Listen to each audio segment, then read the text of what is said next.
Yo, what's up out there, YouTube? This is SCL0320. Man, why did I even say that? I don't even do that anymore. This is Samuel A. representing Team JVS. Got my man Lucas over here. Mm-hmm. We haven't seen each other literally in 5 to 6 months. Yes. But we're here for Tenet. And we are not in the movie theater. We are at a, wait for it, drive-in. Voila. Where we're going to be listening to Tenet through the radio. But no, like, for real, this is going to be a 4K projection, dope screen on the outside. People that are in the front row, they can actually get outside, get in their chairs and watch the experience. And, I mean, I haven't been in the drive-thru, honestly, since I was like 7 or 10 years old, to be honest with you. And Lucas here, he's just cooling. Hey, I haven't been to drive-thru since Rise of the Silver Surfer. We're not gonna talk about how bad of a movie that was, but the experience was great. What's up, Chris? Wait, this ain't the Chris we know. Chris we know is over there. He's like so live right now, just like, oh, going live right now in the dark, baby. We in there. 3 Black Geeks. What? Somewhere back there is Hey, where's Nadja at? I'm about to say, I don't know. He's at 404. Jesus. See, So he's right. No, he's right in the middle. Oh, okay. Yeah. so big old belt somewhere back that way, you guys. I don't know. There's way too many cars back there. We in the dark, so I can't help y'all. But as far as the experience is concerned, This. How easy for somebody to bootleg this? hey, we don't talk about things like that, Chris.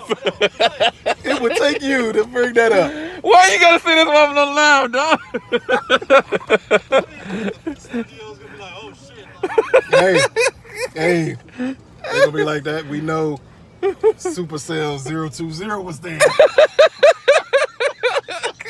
Look, y'all trying to get me in trouble, dog. Anyway, I'm just here to say that I'm glad we got this option of being able to watch this not in theaters and watching it in the drive-thru in the comfort of a car. You know, as far as watching it and being able to like eat and just chill. We got a whole nother hour. We got to wait until Tenet starts. Mm-hmm. But as it is right now, there's a lot of people waiting in their cars, just kind of trying to get a good spot. I'd recommend any of you guys that are trying to do this as a drive-thru, try to hit like the 3rd row, close to the right or the middle if you can. If you get too close, like the 1st or 2nd rows, you're not gonna be able to see it from the elevation of where you're sitting in your car, even if you're laying back. So that's one big advice I would just say for anybody else. Lucas, you got any other advice for people? Enjoy. I mean, this is an experience, especially if you're from a major metropolitan city, that you're not gonna get too often. Yeah. To get to a drive-in movie. So it's something to sit back, enjoy, especially for you young whippersnappers who've never been to one before. Just to enjoy just the atmosphere of being back in the movies without having to be in the actual theater. Yeah, true. Do you guys think that Tenet will be better than Dunkirk or Interstellar? I'm gonna let Lucas answer that question. First off, let me state that you just named 2 of the worst Chris Nolan movies humanly possible. I absolutely hated Dunkirk and Hans Zimmer with his "I'm going to destroy your eardrum" sound. Interstellar was good for the first 2 hours, and unfortunately, it lasted for another 30 to 40 minutes. 40 minutes. Yep. So that should tell you how I feel about that movie. You should have asked, is this going to be better than Inception or Memento, which is still his best movie, or The Dark Knight? But not. It better be better than Interstellar and Dunkirk.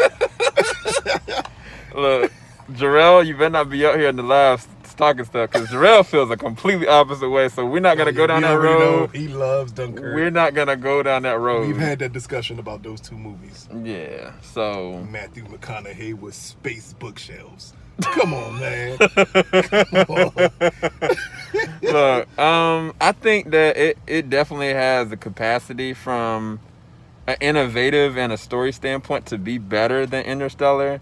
I wasn't really a big Dunkirk fan. I think that from a visual and a spectacle level, you know, what he put into it was a lot.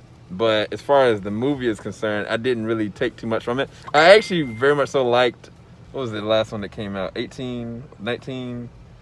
What was it? 1917? 1970 a lot better, actually. And a lot of people would say, man, you sound crazy. Like, no, Yeah, actually, 1917 is way better. I had a than Dunkirk. better experience with 1917 than I did with Dunkirk. And, I mean, I don't know if it was the way that it was told or this. What a bat? Wow. I think it was a bird. We saw some animal just flying in the air, y'all. Hey, just as we mentioned Chris Nolan in The Dark Knight, we see a bat. Yeah, it's actually kind of weird. But I think it has the capacity to be a little bit better, personally. Now, if it's going to be better than Memento, I personally don't think so. Nothing could be better than Memento. I think that it could be in the same league as Inception, if he plays his cards right. I just don't have any preconceived notions about what this is going to be. I don't have any expectations for this movie because I don't even know what this movie is about. Like, I feel like this is one of those movies that off the first few scenes, I'm going to be trying to, like, process what's happening. And I don't even know if I'm going to do a review off the gate. I feel like I might need to take some time and just kind of wait on this movie to review it right away. Because if I don't understand it, then I don't want to sit there and just be like, oh, well, this is what I think about this. But I'll let Lucas figure that out. Oh, I'll be able to review it immediately with no issue. Like, it takes nothing. Like, if it's a good movie, which I automatically assume is going to be a good movie, I don't see how it could miss at this point. The cast is great. Nolan, granted, I have different views of Nolan than other people. See do. somebody already, yeah? Somebody messing up, man. Who messing up the joke? I have a different view of Nolan than most people do, but I don't think this is a can't miss type of a movie. Yeah. It's a summer popcorn blockbuster that makes you think. It's Inception all over again. Yeah. Now, big, huge theory. And I have not looked at any spoilers, so I don't know anything.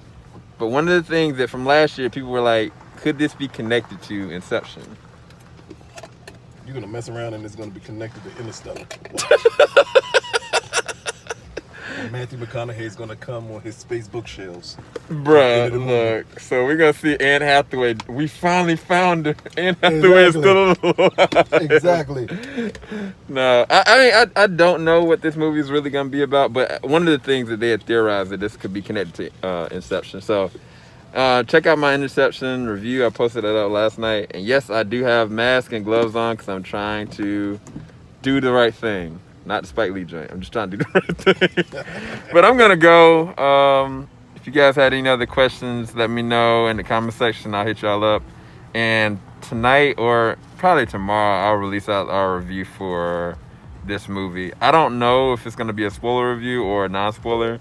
If I understood it, It's a non-spoiler. it'll be a non-spoiler. If I didn't, you're not getting a review for another couple of days. And it'll be a full spoiler review. So, yeah, shout out to Three Black Geeks. Shout out to Lucas. Shout out to Big Old Belt in Nigeria, wherever he is back there. And, yeah, we're going to go.